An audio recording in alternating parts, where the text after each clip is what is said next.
car is supposed to be flush with the pole. What do? Come out here with a ruler? Your car is illegal. You're like an insect. And when the nuclear holocaust comes, there'll be swarms of you driving around in your SUVs. Park where it's legal! Shut up. So what's new in school? A guru came to visit us. What were his past lives? In one, he was a prince. That's the trouble with reincarnation. Nobody was ever a museum guard or a paramecium. She is 11 years old. She still wants to think the world is a nice place.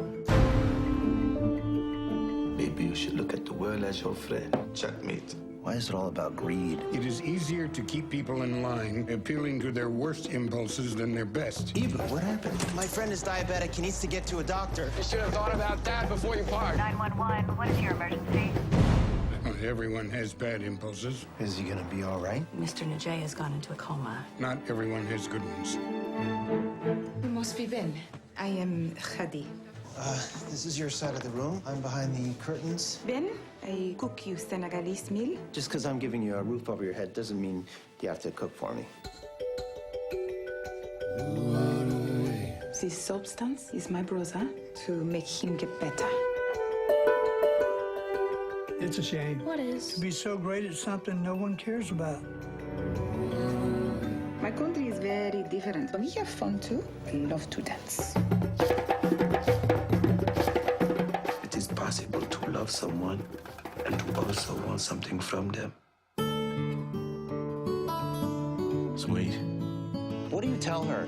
You mean like who left who and why? You are a good man. You gave him magic.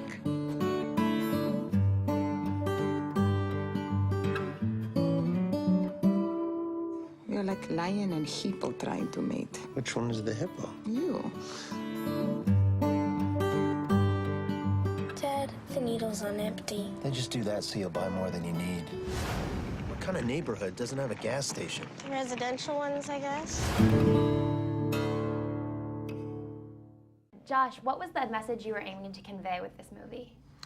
Well, I'm not sure I was aiming to convey a message. I think that I want people to, I really want people to fall into the world of these characters and live with them for an hour and a half and sort of experience what they experience and come out of it maybe with a little bit more hope about things and also maybe thinking a little bit. And in what ways do you feel that you are similar to or different from the main character? Like, how could you identify with him? Oh, but it's so easy to identify with him. I can look at the world as everybody's out to get me and selfish, and I do that sometimes. I have a streak of paranoia, which I think he has. And but I'm also sort of optimistic, which I also think Ben, much as he wouldn't say so, I think he actually is a bit of an idealist in a way. He just wants things to be.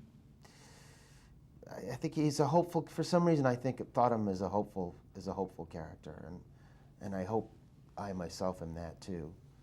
And then similarities just in outlook. I don't know. I just have them with Josh too. I think we both grew up in the 70s in New York City, and I don't know. We have some similar things about our outlooks. Yeah, your mother's an artist. My father's an artist. But I think growing up in the 70s in New York, where the world really seemed like it was completely falling apart and would never come back together again, gives you a perspective of, Ford to city, drop dead. That was the era. Yeah. So yeah, it seemed like a disaster of a world, and that was the only world we had. And then also, we loved it. Is that kind of the point of Ben's lawsuit in the movie? That like he's hopeful, that shows his like hopefulness, that he thinks that somehow he can do something right and the world will work out for him. On some level, it's like a Don Quixote thing, tilting at windmills, but he is, look, he's trying to convince the world of the justice or injustice that was caused him. And there is some hope. He's an idealist. There's a line in the movie that was cut out: behind every cynic is a disappointed idealist. And his problem maybe is that he really feels the world should be one way, and he's right. Right. But it isn't. Right. And he's got to grow to accept that.